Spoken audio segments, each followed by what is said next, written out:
राज्य सरकारनं सुरू केलेल्या आपले सरकार 2.0 वरील तक्रारी निकाली काढण्यासाठी जिल्हा परिषद ठाणे सामान्य प्रशासन विभागाकडून विशेष मोहीम राबवण्यात आली आहे। जिल्हा परिषदेस आपले सरकार पोर्टलवर 2762 तक्रारी प्राप्त झाल्या असून 2665 तक्रारी निकाली काढण्यात आल्या, तर 99 तक्रारी पुढील कार्यवाहीसाठी क्षेत्रीय स्तरावर विस्तृत अहवाल मागणीसाठी प्रलंबित आहेत। या पोर्टलद्वारे ग्रामस्थांना आपल्या तक्रारी ऑनलाईन दाखल करणं तसंच त्याची सद्यस्थिती जाणून घेण्याची सुविधा उपलब्ध करून दिली असल्याची माहिती ठाणे जिल्हा परिषदेच्या वतीनं देण्यात आली आहे। आतापर्यंत 97% तक्रारी निकाली काढण्यात जिल्हा परिषदेला यश आले। शासन निर्देशानुसार 21 दिवसांच्या आत आपले सरकार केंद्रांवर दाखल झालेल्या तक्रारींचं निराकरण करणं अनिवार्य आहे। त्यानुसार मुख्य कार्यकारी अधिकारी रोहन घुगे यांच्या मार्गदर्शनाने जिल्हा परिषदेकडे येणाऱ्या तक्रारी सरासरी 11 दिवसांच्या आतच निकाली काढण्यात येत असून सर्व विभागातील अधिकारी कर्मचाऱ्यांनी यासाठी विशेष प्रयत्न केले। आपले सरकार पोर्टलवरील प्राप्त तक्रारींचा मुख्य कार्यकारी अधिकारी यांच्या अध्यक्षतेखाली प्रत्येक सोमवारी साप्ताहिक सखोल आढावा घेण्यात येतो। तक्रारदाराची तक्रार मांडणी व्यवस्थित झाली नाही किंवा समजलं नाही तर तक्रारदारास दूरध्वनीवर तात्काळ संपर्क केला जातो। तक्रारींचं निवारण ठाणे जिल्हा परिषदेकडून उत्तम प्रकारे होत असल्याबाबत समाधान ग्रामस्थांमधून व्यक्त करण्यात येत असल्याची माहिती उपमुख्य कार्यकारी अधिकारी अविनाश फडतर यांनी दिली आहे।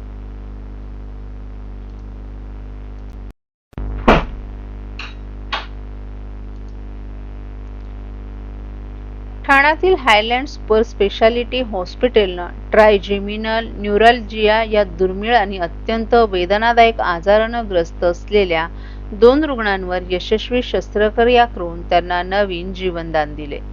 सुसाईड डिसीज म्हणून ओळखला जाणारा हा आजार चेहऱ्यावरील तीव्र वेदनांसाठी कुप्रसिद्ध आहे। हॉस्पिटलचे आघाडीचे न्यूरोसर्जन डॉक्टर चंद्रनाथ तिवारी यांनी तबस्सुम हाफिज आणि नामदेव पाटील या 2 रुग्णांवर ही शस्त्रक्रिया केली आहे। तबस्सुम गेल्या 2 वर्षांपासून असह्य वेदनांनी त्रस्त होती। सुरुवातीला दातांच्या समस्येसारखे वाटल्यानं तिने अनेक दंतचिकित्सकांचा सल्ला घेतला, परंतु उपचार निष्फळ ठरले। शेवटी डॉक्टर तिवारी यांच्या मार्गदर्शनाखाली तिला योग्य निदान मिळालं आणि 19 ऑगस्ट रोजी शस्त्रक्रिया यशस्वीरित्या पूर्ण झाली।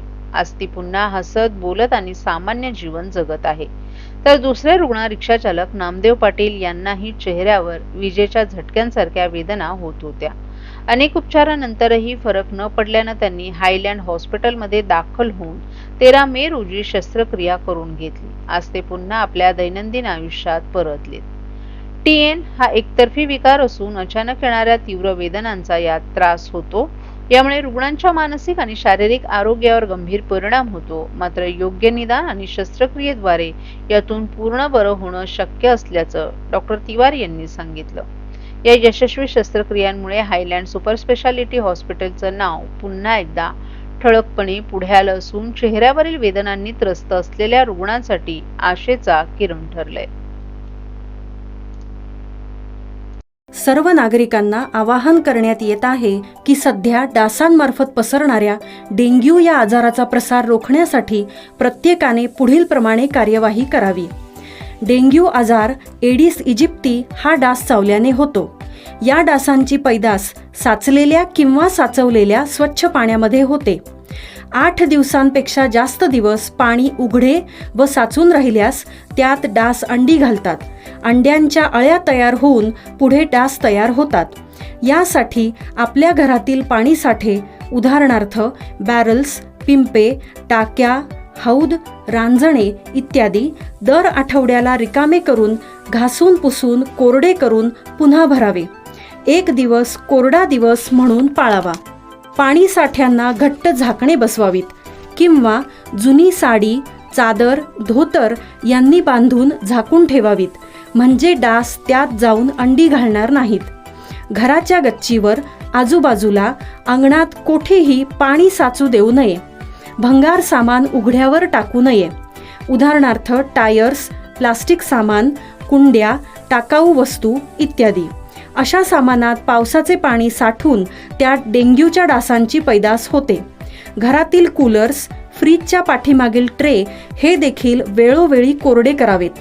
लक्षात ठेवा, नुसत्या फवारणीने डास घनता कमी होत नाही, तर त्यासाठी डास पैदास ठिकाणे नष्ट करणे ही आपल्या सर्वांची जबाबदारी आहे.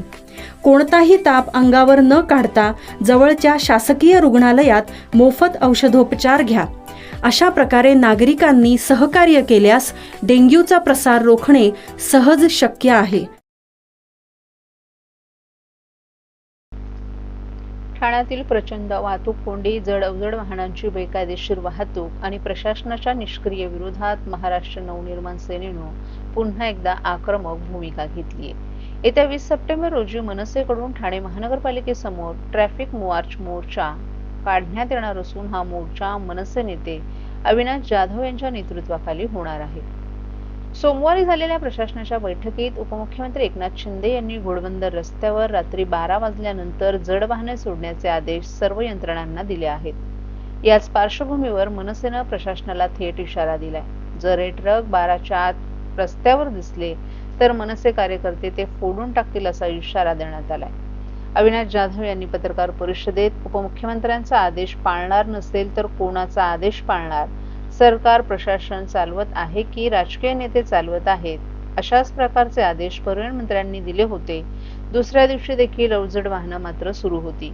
उपमुख्यमंत्र्यांनी आदेश दिल्यानंतर सुद्धा तेच सुरू आहे. आज कारवाई करा, मी फोटो देतो, आदेश पाळले जात नाहीत, 1-2 अधिकारी निलंबित झाले पाहिजेत असं जाधव यांनी सांगितलं. आम्ही ट्रॅफिक मार्च काढत आहोत. ठाण्याच्या ट्रॅफिकवर लक्ष केंद्रित करण्यासाठी हा मोर्चा काढत आमच्या मोर्चाने लगेच क्रांती होणार नाही, हा सर्वसामान्यांचा आक्रोश आहे. आपल्याला राज ठाकरे यांनी बोलायला आवाज दिलाय, त्यांचा आवाज म्हणून आपण ठाणेकरांसमोर जाणार आहोत. आज ना उद्या ठाणेकरांना वाहतूक कोंडीतून आपण बाहेर काढणारच असं देखील त्यांनी सांगितलं. वाहतुकीचे नियम मोडणाऱ्यांवर अंकुश ठेवण्यासाठी ठाणे वाहतूक पोलिसांनी सीसीटीव्ही कॅमेऱ्यांच्या मदतीनं करडी नजर ठेवण्यास सुरुवात केली आहे. याबाबत त्यांना विचारलं असता अविनाश जाधव यांनी सीसीटीव्हीद्वारे लक्ष नाही तर सीसीटीव्हीद्वारे वसुली केली जाणार आहे. ते काम वसुलीचंच आहे. शिस्त लावायला या गोष्टी झाल्या पाहिजेत. परंतु जे अवजड वाहनं येतात, एकावर एक 4 लेन उभ्या राहतात, त्यांच्यावर का कारवाई होत नाही? तिथे का नियमांचं पालन होत नाही? सरकार नियमांचं पालन का करत नाही? नियम फक्त आम्हीच पाळायचे का? असाही त्यांनी सवाल उपस्थित केलाय. एकनाथ शिंदे यांनी प्रशासनातील वरिष्ठ अधिकाऱ्यांसोबत बैठक घेतली. जस्टिस फॉर घोडबंदर या कमिटीची देखील बैठक घेतली आणि आदेश दिलेला आहे की जे अवजड वाहनं आहेत ती 12 वाजेपर्यंत 12 नंतर सोडण्यात यावी रात्री. मात्र आता सुद्धा ही अवजड वाहनं नाही, ते दुपारी 12 बोलले असतील. कारण आता जर तुम्ही ज्युपिटर हॉस्पिटलच्या ब्रिजच्या खाली गेलात तर तिथे 4 लेनचे ट्रॅफिक हेवी ट्रक लागलेले आहेत. आणि आत्ताच म्हणजे आम्ही आत्ताची गोष्ट करतोय, काही वेळापूर्वी 5-10-15 मिनिटापूर्वीची गोष्ट आहे की आत्ता देखील तिथे हेवी ट्रक उभे आहेत. सो जर माननीय उपमुख्यमंत्र्यांचा जर तुम्ही आदेश पाळणार नसाल तर आदेश पाळणार कोणाचा मग? सरकार प्रशासन चालवते की राजकीय नेते चालवत आहेत हेच कळत नाहीये. याच्या आधी देखील अशाच प्रकारचे आदेश परिवहन मंत्र्यांनी दिले होते की डिसेंबर पर्यंत ठाण्यामध्ये हेवी ट्रकला बंदी. दुसऱ्या दिवशी देखील हेवी ट्रक चालू होते. काल माननीय उपमुख्यमंत्र्यांनी हा आदेश दिलेला आहे, त्याच्यानंतर पण ते चालू आहे.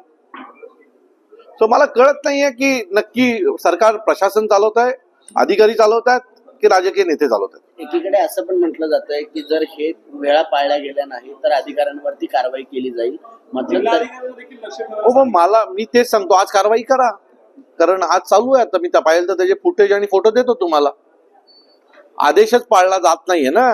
मग आज सकाळचं आहे, याच्यात 1-2 अधिकारी सस्पेंड झाले पाहिजेत. बघूया होतात का. मागील अनेक दिवसांपासून ही वाहतूक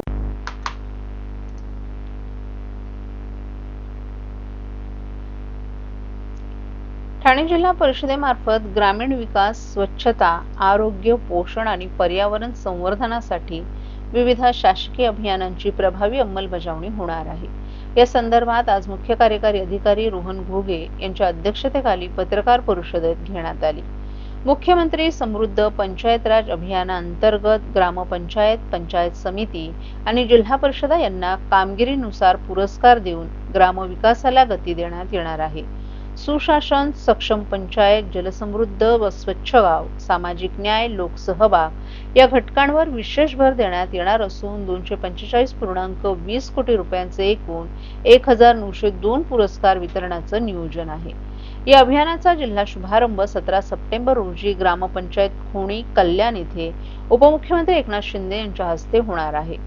हरित महाराष्ट्र समृद्ध महाराष्ट्र अभियानांतर्गत वृक्षारोपण, जलसंधारण आणि शाश्वत हरितीकरणावर भर देण्यात येणार आहे. ठाणे जिल्ह्यासाठी 1,54,300 वृक्ष लागवडीचं उद्दिष्ट निश्चित करण्यात आलं असून सर्व ग्रामपंचायतींमध्ये 17 सप्टेंबर रोजी वृक्षारोपण मोहीम होणार आहे. सेवा पंधरवडा 17 सप्टेंबर ते 2 ऑक्टोबर दरम्यान आरोग्य शिबिरं, रक्तदान, स्वच्छता उपक्रम तसंच शासकीय सेवा थेट नागरिकांपर्यंत पोहोचवण्यावर केंद्रित असेल. स्वच्छता ही सेवा अभियानाची यावर्षीची थीम स्वच्छतोस्तु असून 25 सप्टेंबर रोजी महाश्रमदान तसंच विशेष ग्रामसभेत स्वच्छ सुजल गाव घोषित करण्याचं उद्दिष्ट आहे. स्वस्थ नारी सशक्त परिवार अभियानांतर्गत महिलांच्या आरोग्य तपासण्या, कर्करोग आणि मधुमेह निदान, लसीकरण आणि पोषण सत्रांचं आयोजन होणार आहे. तर राष्ट्रीय पोषण माह अंतर्गत स्थानिक आहाराला प्रोत्साहन, पोषण वाटिका आणि तृणधान्य प्रसार यावर भर असेल.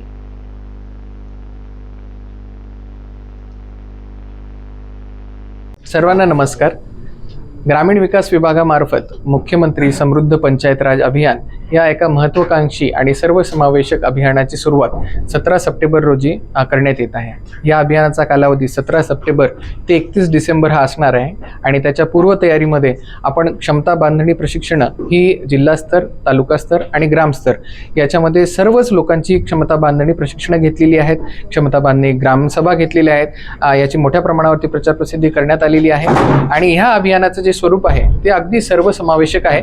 याच्यामध्ये मोठे 8 मुद्दे आहेत आणि लहान असे 40 मुद्द्यांचा याच्यामध्ये समावेश आहे आणि याच्यामध्ये प्रत्येक स्तरावरती म्हणजे तालुका स्तर असेल, जिल्हा स्तर असेल, विभाग स्तर असेल आणि राज्यस्तर असेल यावरती मिळून 1902 बक्षिसं यामध्ये देण्यात येणार आहेत आणि टोटल बक्षिसांची जर रक्कम बघितली आपण तर ती 290 कोटी 33 लाख एवढी मोठ्या प्रमाणावरती ही बक्षिसांची रक्कम असणार आहे. याच्यामध्ये सर्वच ग्रामीण विकासामध्ये ज्या काही सगळ्या डिपार्टमेंटचा आहे तो कृतीसंगम याच्यामध्ये करण्यात येणार आहे. सर्व योजनांचा कृतीसंगम करण्यात येणार आहे.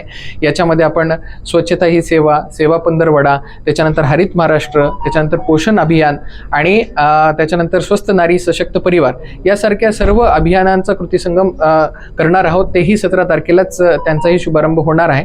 आपला जिल्हास्तरीय जो शुभारंभ आहे तो कल्याणमध्ये जे खोणी गाव आहे या ठिकाणी आपल्या राज्याचे माननीय उपमुख्यमंत्री श्री एकनाथजी शिंदे साहेब यांच्या हस्ते याचा शुभारंभ जिल्हा स्तरावरती होणार आहे आणि सर्व आमदार आणि खासदार महोदय हे आपापल्या कार्यक्षेत्रामध्ये सर्व ग्रामपंचायतींमध्ये उपस्थित राहून या अभियानाचा शुभारंभ करणार आहेत. या अभियानामध्ये सर्वात जास्त महत्त्वाचा जो आहे तो लोकसहभाग आहे, कारण ह्या सर्व योजनांचा कृतीसंगम आणि लोकांचे इनिशिएटिव्ह याच्यामधूनच हे अभियान आपल्याला सशक्त आणि संपूर्ण बनवायचं आहे. तर त्याच्यासाठी माझं सर्व नागरिकांना आणि आपल्याला सर्वांना आवाहन असेल की मोठ्या प्रमाणावरती या अभियानामध्ये सहभागी व्हावं आणि एक समृद्ध ग्रामपंचायत बनवण्यामध्ये आणि समृद्ध ग्रामविकास करण्यामध्ये ठाणे जिल्हा हा नेहमीच अग्रेसर राहील यासाठी आपण सर्वांनी प्रयत्न करावा असं मी आपल्या सर्वांना आवाहन करतो.